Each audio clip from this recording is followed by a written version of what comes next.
15 août 1876, journal Le Rappel, rubrique Faits divers. La mort du général Custer. Mort du général Custer.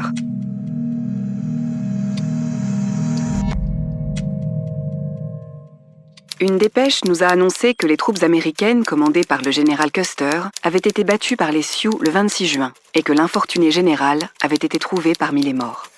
Nous empruntons au courrier des États-Unis les détails suivants sur les combats des 25 et 26 juin et sur l'aspect du champ de bataille au lendemain de la défaite.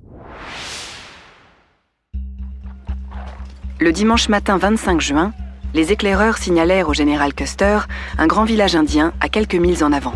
Au rapport de l'éclaireur Michael Boyer, ce village était le plus grand qu'il eût jamais vu. Les troupes, parvenues sur la crête des collines, aperçurent de nombreux cavaliers indiens. Un peu plus tard, un éclaireur étant venu annoncer que les Sioux prenaient la fuite, le général Custer dit au colonel Reynaud de se porter rapidement en avant et qu'il le soutiendrait. Reynaud reçut 7 compagnies et Custer en garda 5. Après avoir donné à Reynaud le temps d'aller à l'endroit du camp qu'il devait attaquer, Custer s'élança au galop à la tête de ses 5 compagnies. En partant, il leva son chapeau. Depuis, on ne l'a pas revu.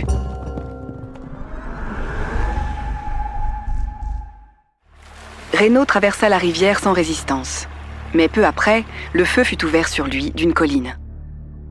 Reynaud et ses hommes se comportèrent avec le plus grand courage, mais ils se retirèrent vers la rivière parce qu'ils trouvaient le feu trop vif.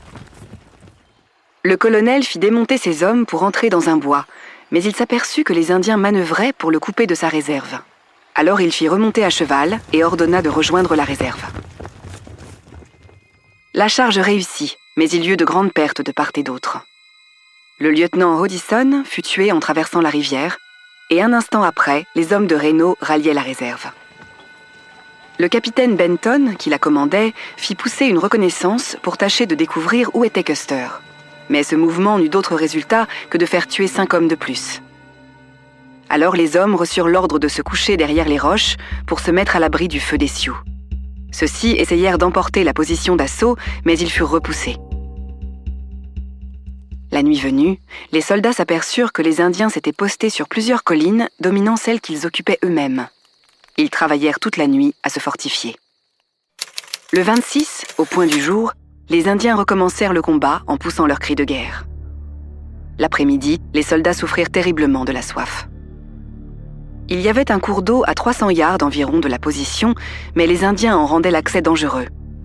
Toutefois, les souffrances de la soif devenant intolérables, le colonel envoya un détachement pour remplir les cantines, pendant qu'il détournait l'attention des Indiens en feignant de les attaquer sur un autre point. 5 hommes furent tués dans cette expédition à la recherche de l'eau. À la tombée de la nuit, les Indiens se retirèrent et l'on put abreuver les chevaux.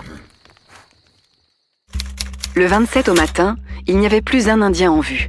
Leur départ avait évidemment été causé par l'approche de la colonne du général Gibbon. La perte des Sioux est évaluée à 400 hommes. La colonne Gibbon arriva le 27 au matin sur le théâtre de la lutte. La tête de la colonne s'engagea dans une plaine qui avait servi d'emplacement à un grand village indien sur la rive gauche du Little Big Horn. Des loges funéraires contenant les corps de 9 chefs avaient été dressées et autour étaient des cadavres de beaucoup de chevaux. En outre, le terrain était jonché d'équipements de cavalerie, peaux de buffle, paquets de conserves, armes et ustensiles indiens. On a trouvé là les vêtements troués de balles des lieutenants Sturgis et Porler, ainsi qu'un gant d'ordonnance ensanglanté ayant appartenu au colonel Yates.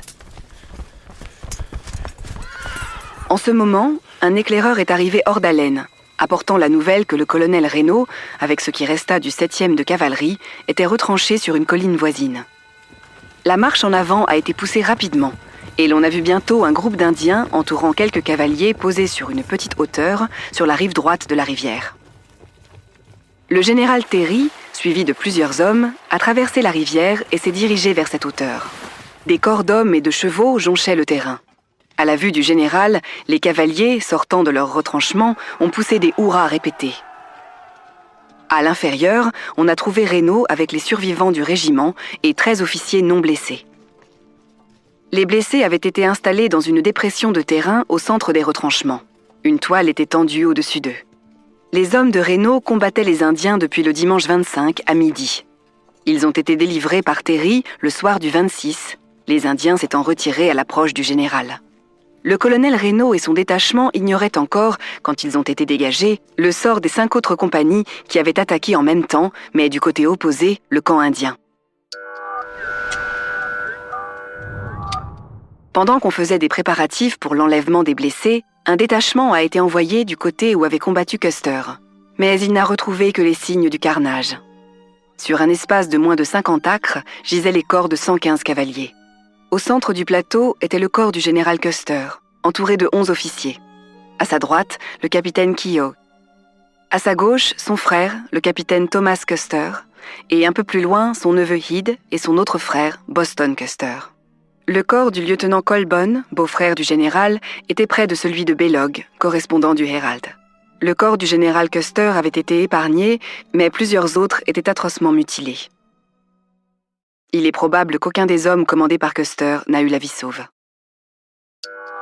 Retro News, le site presse de la BNF.